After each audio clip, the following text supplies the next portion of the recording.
Hey folks, welcome back to our channel. Hello. And welcome to World Book Day. Yeah, organised by... me. That's easy to remember. So World Book Day is a collaboration that I wanted to run because reading's quite a passion. It's quite a thing of mine. And World Book Day is a Reading for Fun charity in the UK that champions fun for reading. Yeah. Reading has been shown to be the single biggest indicator in children that they will enjoy a happier and more successful life. Cool. More so than family circumstances, educational background, or income. So it's a really big deal. I didn't know that. To get children reading. Yeah. So yeah, I love reading. Now, I was originally going to do this on David Eddings, who is one of my absolute favourite authors. But then it occurred to me that it's March the 6th, and on March the 12th, it is the 10-year anniversary of the death of Sir Terry Pratchett. Now, Sir Terry Pratchett is a UK author who wrote the Discworld series. Yeah. And anyone who hasn't heard of the Discworld series, you absolutely should give it a go. They are funny, satirical. There's a bit of social commentary if you want to look into it that deep, but they are just hilarious and they are fantastic. So I decided to do the Great Aturin. Which is? So Discworld is essentially a flat disc planet. So it's a flat Earth. It's a flat Earth. I know, right? And it sits on top of 4 big elephants, on top of a turtle that flies through space. Which, to be honest, so the first book in his Discworld series is The Colour of Magic, and that was published. I think it was 1983-ish. I think. Yeah. But I didn't read him till about 1987, and I remember reading sort of the first little bit and thinking, what is this guy going on about? And there is a line about 3 pages in, probably not even that if I remember, and he talks about the Big Bang, and I tell you, I was hooked from that very second on. They are just divine pieces of work. And sadly, like I say, he died in 2015 after a battle with Alzheimer's disease, which ironically is also another one of my professional passions. Yeah. So yeah, I thought I would do a little tribute to him. Yeah. And make Discworld. Yeah. So the first thing I did was I bought myself the Let's Resin turtle mold. Yeah. Links in the description. And I'd have to say, when it arrived, I was really impressed by the quality of the mold. I do love Let's Resin molds. And then I and ahed about what colours to do it. And I decided to put some Tiny Turners on. I used Inferno for the shell, Nature for the feet, the flippers, and Wicker for the head and the skin flappy bits. There's no other way to describe it. Now, the mold itself takes 13 fluid ounces of resin. So a lot. So it does take a fair bit. Yeah. However, luckily, we have a Bruno box. Yeah. Because we don't talk about Bruno, where we put all of our bits of rubbish, if you like. Stuff that you make and you go, no, that's rubbish. That's rubbish. Put that away. Yeah. And I dragged over the Bruno box and I stuck a load of rubbish in, and that actually brought it right down to about 9 fluid ounces. Wow. So it really did bulk it out quite a bit. And then even demolding this was nice. It's a really nice mold. Yeah. I'm I've got one other make before on the go, but when I'm done that, I'm going to do another turtle because I love it. It's quite possibly one of my favourite moulds now. Oh wow! Okay, I really did like it. It's it feels like a quite a decent mould as Lovely. It is lovely, and look at the colours on beautiful. That. Yeah, that's stunning. I was like, oh, do I want to ruin this turtle by sticking elephants and a disc on top? Yeah, of course I do. So yeah. I stroked it for a little bit. I was so happy with it. I was so pleased. I was like, wow, that's so cool. What are you doing? I'm stroking the turtle. So will you stop it? I put some eyes on. I bought some acrylic markers, didn't I? You did, yeah. Yeah, because we've got a couple of cheap ones, but they're not very good. No, they're not cheap ones. These are cheaper than those ones were. Oh, really? That box of I got them from the Chinese place.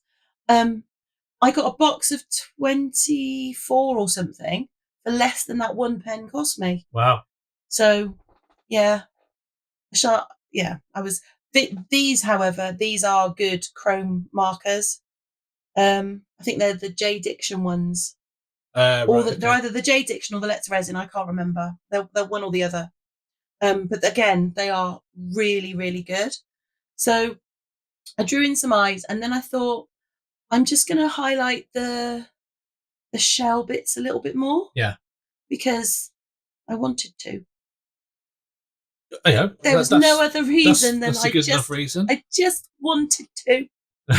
And I thought it actually genuinely looked quite effective after I'd done it. Yeah. I was really pleased. No, it looks really good. I was really pleased. Yeah. I was like, oh, look at this. Check me out. And that's, I mean, you could do so many things with that mould as well. Oh, I've got the best idea. Honestly. The best idea? Well, might not be the best idea. For me, it's the best idea. I've got a few ideas. No, you're not touching it. You are not defiling the turtle. Because at the moment, it's a cute, sweet, lovely turtle. Yeah. You'll get your dirty little paws on it, and it will turn into some spider clown turtle thing. Oh, spider turtle. No. Anyway, I then put the turtle to one side. Yeah. After stroking it? After stroking it. I'm not going to lie, I stroked it a few more times as well. I was like, so sweet. And then I thought I need to make the disc. Yeah. And because you could look at this one of two ways. Okay. One way to look at it is that this is the best medium for the task. Yeah. The other way would be I'm a cheapskate and didn't want to waste the resin. Okay. I'll leave you to decide. I'm going to go with the latter. Cheapskate. Yeah. So I thought I would make a flat earth out of resin. AquaCast. Out of AquaCast. Now, at this point, I knew what I wanted it to look like, but I didn't fully know how I wanted to get there. Okay. So you had an idea of what it looked like at the end, what you wanted it to look like at the end. Yeah. But you didn't know how you were going to achieve So I knew what it would look like at the end, and I knew how it would start. I didn't really know how it was getting there. So what I did at this point is I made up some AquaCast and then just randomly added colours until I thought that's about what I want. That is what a flat earth would look like. Well, I thought to myself, if I do the sea colour, then I've just got to add the land. Yeah. You see? Yeah. No, that's fair enough. That was my thought process. Really, some say the demoulding was so beautiful, angels wept. Others say Nikki just completely forgot to record it. We may never know the truth. So anyway, people know what AquaCast looks like coming out of a coaster. They don't need to see it. Okay? Anyway, I downloaded a picture of the map of Discworld. Yeah. And then I traced it onto a piece of acetate. Yeah. So that I could then cut it out and put it onto my disc. Is that the appropriate size for your tray? Yeah. How long did it take you to get the sizes correct? It didn't, because I know that those coasters are 11 centimetres. So I just downloaded it, measured the circle, and went, I want it to be 11 centimetres. Okay. I saw this. I thought that looks like a koala. Oh, where? It looked like a koala. It does not look like a koala. Right. After I'd spent all that time. Yes. And after I spent all that time editing this video, I saw this bit and I was like, wow. I decided to change my mind. Yeah. And not record it. Well, they don't need to see me going over it again. I just went over it with the PBO relief paint. And then I went round the edge of the disc. Yeah. See, I didn't have this idea until after I'd finished. And then I thought, genius idea. I can do that. So the other thing that I needed to do was create a mountain in the center of Discworld. Yeah. So I got one of my little crystal things. Yeah. And I filled it up with UV resin. Because luckily those molds are clear. Yeah. So the UV light goes through them nicely. Oh, cool. And then I thought, it's supposed to be snowy. Needs a bit of zhuzhing. Needs a bit of zhuzhing. So I put some zhuzh in it. And that is the Marabou diamond stuff. Yeah. Which is just stunning. I first saw that on Jules' channel on the Resonator, and I love it. I love it. I'm going to take the keyboard off you at some point. Well, you didn't record it, so... Okay. So anyway, that was then sent aside to dry. So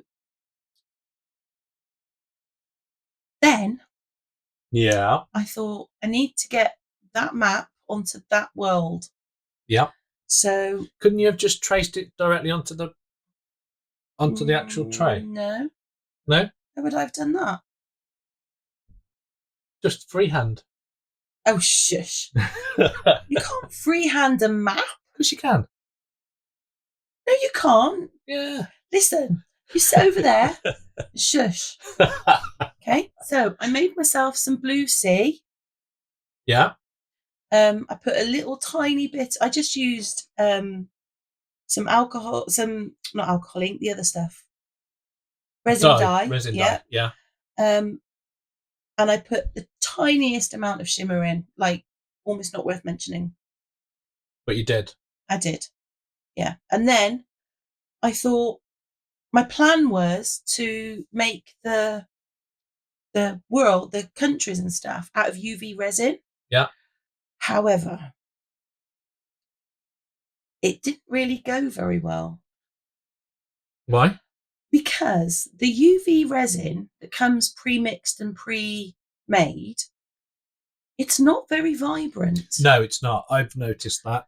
When I get UV resin and I mix my own colours, it's a lot more vibrant and it still cures. Because I am mindful that it can't be too opaque, otherwise it won't cure. Yeah. But there's a difference between not being opaque and being not there. It's almost like it's a very, very light tint.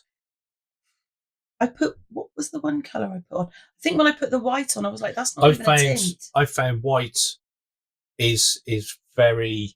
It's, yeah. So, don't get me wrong. I like the idea of the pre-mixed UV bottles, but like I do with the black, I make my own now, and then I just fill that bottle up. Yeah. When these are gone, which I suspect will take a while because... I'll just do a project with them. That's fine. I'll just make them up myself and reuse the bottles. Would I buy them again? No. No, I would not. Not unless they're new and improved. And yeah, because looking on there, You you literally wouldn't know that was a well, I suppose you might know. I would just say you might not know it's a green, but because of the background. Yeah. But I think when you take that map off, you really do see that it's not very not very vibrant. Yeah. So I do fill it in with UV. If nothing else, it does give it that raised the raised It platform. looks like the landmass. And a bit of hilliness. Hilliness is not a word, is it? Mountainous. Mountainous. That'll do. Mountainous sort of textury feel to it. So you literally can't see the colours. Yeah. And I had them the colours that I was using, I had them upside down for a while to make sure all the pigment goes down the bottom, but it didn't work out. But I thought, I'm committed at this point. The resin is curing. I mean, so I popped it in and thought, I thought I'll pop it in, I'll fix it after. Yeah. So I got it in. Yeah. And then I realised that for reasons unknown, something wasn't level, which, to be honest, I wasn't excessively bothered about, because in the Greater Turin, the disc actually has the water coming over the edge. Yeah. So I wasn't bothered that it was leaking off the edge, but I still wanted enough to stay on it, so I had C. So that was that's what's going on there. And then once I'd done like a final cure, I just let it dry. I let it cure. So is that UV? That blue, is that UV? No, that's epoxy. So what were you UVing? The just then. Yeah. One of the sides kept coming up, so I just UV'd it down. I was like, I can't be bothered to sit here with something on it. Yeah. And babysit it like, a responsible crafter would. I stuck it down with some UV. Yeah. So then I thought, once it was all cured, I thought, I'm not happy with the land, so I decided to go over it with the acrylic markers. Yeah. Which worked out okay, but I still wasn't excessively. So how would you have done that differently if you were to do it again? Well, I do it differently. Do you? I do. But something happens that I will explain when we get there. Did you forget to record it? No, I did not. No, I absolutely did not. That's just rude. Because we've had 2 so far. No, I have not forgotten to record anything. I specifically did not record demoulding of the blue coaster. Okay. Because that was deliberate. And then I didn't show the demoulding of the little crystal, because it's a little tiny crystal coming out of a mould. You don't need to see it. You see it well enough in a minute. That's your excuse, and you're sticking to it. Yeah. Okay. Absolutely. Okay. But the reason you don't see the next bit is because there is a very good reason for it. Okay. And that reason is? Well, when we get there, I'll tell you. You're very demanding today. Do you need feeding? That's what it is. Need some food. Yeah. Probably is, to be fair. So I put a little bit of UV. So I just coloured in the landmass so that I knew what was where. Yeah. Because you really can't see it. No. And then I took the little crystal that I made with UV. Yeah. And I stuck it in the middle, because that's the mountain. That's the central mountainous area of Discworld. Yeah. Now, the next thing that I wanted to do was make a waterfall going around the edge. Yeah. And I ummed and ahed about how to do this. Yeah. And I decided that I had some fake, I think it's fake snow. We got that for the... It could either be fake snow or it's fake cobwebs. I don't know, because I gave it to Kirk. He opened it, never put it back in its packet. So now it's just white, fluffy stuff that sits in one of the boxes. But I thought this would actually do quite well, because if you look at pictures that artists have drawn of Discworld, yeah, it's always quite foamy water that comes over the it's edge. like a mist. Yeah, and I would imagine it's quite a foam that's coming over the edge of a world. I do have one question. You can hold on to it for a minute. So I UV'd it onto the top, and then because I didn't want it to be that foamy, what I did is I basically drenched it in UV. Yeah.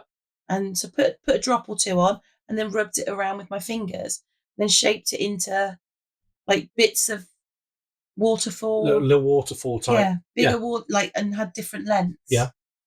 So whilst I'm doing that, go on. What is your question? If there's water coming over the edge? Yes. And obviously going into space. Yes. At some point, either the water's going to run out, or it's not going to go over the edge. So where's really the water coming from? Now, that's a very good question. And what I would say to you is, if you read The Colour of Magic, available on Amazon, Kindle, and Audible, yeah, links in the description, you will find that information out. Okay. Because I'm not giving out spoilers. I'm just telling you it's a fantastic book. Okay. It's a fantastic series. It will make you belly laugh. Okay. You should read it. Okay. Or listen to it. I will listen to it when I'm doing my travels. Will you really? Yeah. Yes. That is so funny. Honestly, you would. You would. Yeah, I'll give it a go. I think you should. But anyway. I've only ever seen like the You've film TV remakes of stuff. Yeah, which they do a fairly good job, but the book is always better. But yeah, well, it will be, yeah. I can't off the top of my head think of an example where the book is not better than the film. Yeah, okay. So yeah. Anyway, after I'd done the edging, the waterfall, I wanted to have a sea effect. And I got this tip from north of the border, where he paints PVA glue and then he blows it to get the ripples. Unfortunately, I either put too much on. I think it was too much. Well, it might have been, but it looked the same as his in the video. Yeah. Anyway, I either put too much on or not enough, or was trying to do it too soon. So whilst that was to the one side drying, yeah, I painted my 3D printed elephant. Yeah, because you had a couple of elephant molds that were just wrong. But they just didn't look right. So yeah. I 3D printed a few elephants. I wrote in Eric to print me a 3D elephant. All four. And I think they're good little elephants. I think they're awesome. Yeah. Yeah. No, I think I was very pleased. Yeah. But I then had to paint them. Yes. And painting I'm not a painter by any stretch of the imagination, but I had a go. I think I did them essentially in 2 layers. I did the pearlescent goldy brown. Yeah. And then once I'd done that, I just dry brushed with the other brown. You've got a goldy brown and a brown, and it's a goldy brown, and then I dry brushed. It's a brown flash. Yeah, so I did that. Yeah. And then once I'd got all 4, I stuck the elephants to the turtle. Yeah. Now, the problem that I have is that